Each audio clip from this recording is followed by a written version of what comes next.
हमारा एक ही मकसद है, भारतीय जनता पार्टी जो कीचड़ ठप कपने जैसी शब्दों का इस्तेमाल करती हो उसको हटाना है, ये मेरा मकसद है। लेकिन वो भारतीय जनता पार्टी को इस बार वोट डाल के आए हैं, आपके सामने खड़े हैं रशीदी साहब। वो उनकी आत्मा बिक गई है, उनकी आत्मा बिक गई है, ठीक है। उन्होंने अपनी आत्मा को, अपनी जो लोग जो कुछ दिन पहले तक यही भारतीय जनता पार्टी के बारे में क्या क्या नहीं बोलते थे, मेरे स्वर में स्वर मिलाते थे, आज वो भारतीय जनता पार्टी की बात कर रहे हैं। बिके हुए लोग हैं ये बिका हुआ आदमी आपको लग रहा है? आत्मा ओके, जवाब। ऐसा इनकी तिलमिलाहट इनके चेहरे से नजर आ रही है जी। ये जो दो पार्टियां खड़ी हैं, ये जो दो पार्टियां खड़ी हैं, ये पता क्या कहते हैं मुसलमानों को? अगर तुमने बीजेपी को वोट दे दिया, तुम्हारा वोट राइट छिन जाएगा। आप क्या चाहते हैं कि मुसलमान जो है आपकी बपोती है? मुसलमान हमेशा कांग्रेस को वोट करे, मुसलमान हमेशा समाजवादी को वोट करे। क्यों करे भाई? क्यों करे आम आदमी पार्टी को? मुझे बताइए क्यों करे? हम किसी के बिकाऊ थोड़ी हैं, हम गुलाम थोड़ी हैं। तो आज की इस वीडियो में मौलाना साजिद रशीदी ने अनुराग भदौरिया को धो दिया, क्योंकि अनुराग भदौरिया साजिद रशीदी को कह रहे थे कि आप बिक चुके हैं, इसीलिए बीजेपी को वोट दिए इस बार। मुद्दा यहाँ से शुरू हुआ कि जब साजिद रशीदी बीजेपी को वोट देकर आए और डिबेट में आकर बीजेपी का कुछ अच्छा ही गिनाने लगे, यही बात अनुराग भदौरिया को चुभ गया। पर साजिद रशीदी ने भी अच्छे से धो दिया और इसी के साथ सभी पैनलिस्टों ने भी, जिसके बाद भदौरिया अपनी अच्छी खासी बेइज्जती कराया है। वीडियो आपको जरूर अच्छा लगेगा, इसलिए अंत तक जरूर देखिएगा। तो चलिए सीधे शुरू करते हैं देखना। आपने राहुल गांधी को क्यों बोला हम आपके हैं कौन? अब मैं बता रहा हूं ना, उत्तर प्रदेश में हम कांग्रेस मेरे साथ लड़ रही कि नहीं लड़ रही है? मिल्कीपुर में हम साथ में लड़ रहे हैं कि नहीं लड़ रहे हैं? हमारा मकसद एक ही है, हमारा एक ही मकसद है, इस देश के अंदर में नफरत की राजनीति करने वाली भारतीय जनता पार्टी जो कीचड़ ठप कपने जैसी शब्दों का इस्तेमाल करती हो उसको हटाना है, ये मेरा मकसद है। लेकिन वो भारतीय जनता पार्टी को इस बार वोट डाल के आए हैं, आपके सामने खड़े हैं रशीदी साहब। वो उनकी आत्मा बिक गई है, उनकी आत्मा बिक गई है, ठीक है। अब ये आपने बड़ा एक सेकंड पहले रशीदी साहब आ जाए। आत्मा बिक चुकी है, उन्होंने अपनी आत्मा को, अपनी जो लोग जो कुछ दिन पहले तक यही भारतीय जनता पार्टी के बारे में क्या क्या नहीं बोलते थे, मेरे स्वर में स्वर मिलाते थे, आज वो भारतीय जनता पार्टी की बात कर रहे हैं। बिके हुए लोग हैं ये, बिक गई है, ये बिका हुआ आदमी आपको लग रहा है? आत्मा ओके, जवाब। ओके रशीदी साहब, देखिए बिके हुए हैं आप। ऐसा इनकी तिलमिलाहट इनके चेहरे से नजर आ रही है जी। बोलने दीजिए, मुझे बोलने दीजिए भाई साहब, बोलने दीजिए। बोला बीजेपी के चेहरे की खुशी। आप देखिए अनुराग ज्ञान फेर है, देखिए वो किसी के बीच में नहीं बोले। देखिए आज जो लोग ईवीएम पर सवाल उठाते हैं, सबको याद होगा कांग्रेस के ज़माने में, समाजवादी के ज़माने में पूरे गांव बूथ कैप्चर होते थे जब ईवीएम नहीं थी। वो क्या इलीगल नहीं था? तो मुसलमान इस बारी वोट बीजेपी को डाल रहे हैं आप? नहीं, देखिए सवाल ये है कि मुसलमान के लिए बीजेपी अछूत थोड़ी है, ये अछूत तो इन्होंने बनाई है। अरे लो, यही मैंने कहा, आत्मा बिक गई है। ये जो दो पार्टियां खड़ी हैं, हाँ। ये जो दो पार्टियां खड़ी हैं, ये पता क्या कहते हैं मुसलमानों को? हाँ। अगर तुमने बीजेपी को वोट दे दिया, तुम्हारा वोट राइट छिन जाएगा। कब का क्या बात है करते हो? कुछ अरे भाई बोलने तो दो, अच्छा बोलने तो दो।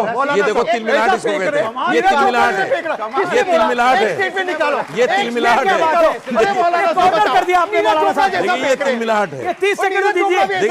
इसको कहते हैं, आप फेंक रहे हैं। कब बोला? इसको कहते हैं, वो कह रहे हैं बिके हुए हैं, वो कह रहे हैं। एक सेकंड, हम लपेट पाए। मैं डिबेट को रोक दूं क्या? ओके, हाँ मैं समझ रहा हूं। एक सेकंड, मेरा निवेदन है, एक इत्मीनान। अच्छा मैं एक समाजवादी पार्टी का प्रवक्ता कह रहा है कि आप बिके हुए हैं, बिके हुए आदमी हैं आप। मैं नहीं कह रहा, वो कह रहे हैं। अच्छा। उसके बाद ये कह रहे हैं कि आप नीरज चोपड़ा से भी बड़ा भाला फेंक रहे हैं। मैं नहीं कह रहा, आपको जिसको वोट देना ये तो अब लेट हिम स्पीक, आपका राइट है। आपके बीच में ये अनफेयर है। बोलिए। नीरज चोपड़ा देश की शान है जी। अगर वो भाला लंबा फेंकते हैं तो अच्छी बात है ना जी। ये उनको भी कहीं ना कहीं कम, उनको मुझसे कम करना चाहते हैं। वो तो देश की शान है, मुझसे कम करना चाहते हैं, उनको मुझसे कम करना चाहते हैं, उनको मुझसे कम करना चाहते हैं आप। वो मुझसे बड़े हैं, भाला फेंक कर देश की शान बढ़ा रहे हैं। मैं आप लोगों से ये कहना चाहता हूं, मुझे बताइए आप किसकी शान बढ़ा रहे हैं? मुसलमान जो है, मुसलमान आप क्या चाहते हैं कि मुसलमान जो है आपकी बपोती है? मुसलमान हमेशा कांग्रेस को वोट करे, मुसलमान हमेशा समाजवादी को वोट करे। क्यों करे भाई? क्यों करे आम आदमी पार्टी को? मुझे बताइए क्यों करे? हम किसी के बिकाऊ थोड़े ही हैं, हम गुलाम थोड़े ही हैं। ये हिंदुस्तान आजाद है, मेरा संवैधानिक अधिकार है, मैं किसको वोट करूं? मैं अपने समाज के लोगों को जागरूक करना चाहता हूं कि हमारे पास विकल्प है, बीजेपी भी हमारे पास विकल्प है। ये मुसलमान की बात कर हम बंधवा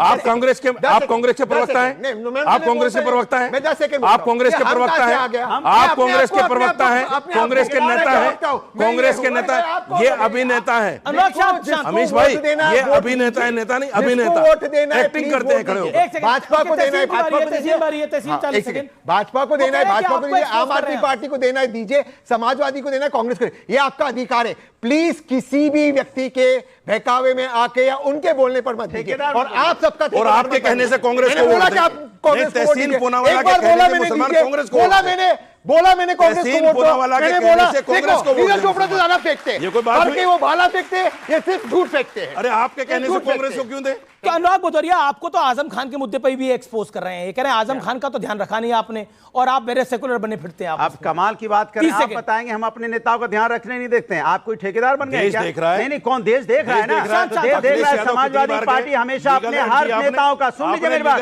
समाजवादी पार्टी हर नेताओं का, हर कार्यकर्ताओं का ध्यान रखने वाली पार्टी, इसलिए समाजवादी पार्टी को जनता ने चुना है और भारतीय जनता पार्टी को हराया। लेकिन आप कफ्न क्यों दे रहे हैं? कफ्न क्यों दे रहे हैं इलेक्शन कमीशन को? क्योंकि इलेक्शन कमीशन सुनता नहीं है। अमीश भाई, मतलब आपकी नहीं सुनेगा तो कफ्न देंगे? लगातार 500 से ज्यादा शिकायतें भेजी, हम लोग लगातार रिटर्न में लिख के दे रहे हैं कि पुलिस सुन नहीं रही है। यहाँ पे बूथ पे किस तरह की, अरे मैं बात तो कह लूं अपनी, आप कहां बीच में कूदे? कहिए कमाल है। हमने लगातार अब हम बीच में कूदेंगे, बोलो भाई, अरे बिल्कुल बोलेंगे, डंके की चोट पे बोलेंगे। अगर लोकतंत्र की हत्या होगी तो बोलेंगे, अगर किसी का वोट का अधिकार छीना जाएगा तो बोलेंगे, वोट नहीं डालने दिया जाएगा तो बोलेंगे, किसी को वोट डालने से रोका जाएगा तो बोलेंगे। कमाल की बात कर रहे हैं, अधिकार की बात करने वाले लोग हैं कि सफेद कपड़ा भेजेंगे इलेक्शन कमीशन को, और आम आदमी पार्टी भी इलेक्शन कमीशन पे आरोप लगा रही है। यानी महाराष्ट्र बीजेपी जीते तो इलेक्शन कमीशन खराब है, अगर झारखंड कांग्रेस और उसके अलावा जीते तो इलेक्शन कमीशन ठीक है, जम्मू कश्मीर जीते तो इलेक्शन कमीशन ठीक है, हरियाणा जीते तो इलेक्शन कमीशन खराब है। ये क्यों? देखिए अमीश जी, मैंने जब कीचड़ का जिक्र किया कि भ्रष्टाचारी, देश विरोधी कीचड़, और उसमें कमल खिलेगा, तो सबसे ज्यादा दर्द किसको हुआ? भैया को, क्योंकि आजम खान की भैंसें कहां खेलती थी? कीचड़ में खेलती थी, इसलिए इनको दर्द हुआ। और मैं इनको बता रहा हूं, कह रहे थे मैं अपनी भारत माता से प्यार करता हूं। आजम खान ने कहा भारत माता डायन है, अखिलेश यादव के मुंह में चुप्पी रही, एक शब्द नहीं बोल पाए। और सबसे बड़ी बात है आपके शो में, पर ये आम आदमी पार्टी भी कंप्लेंट कर रही है कि इलेक्शन कमीशन में, मैं उस पर भी आऊंगा एक एक करके जी। साजिद रशीदी जी यहां खड़े हैं, हजारों डिबेट हैं, हमारे वैचारिक मतभेद रहे, कभी ये नहीं कहा गया इनका ईमान बिक गया।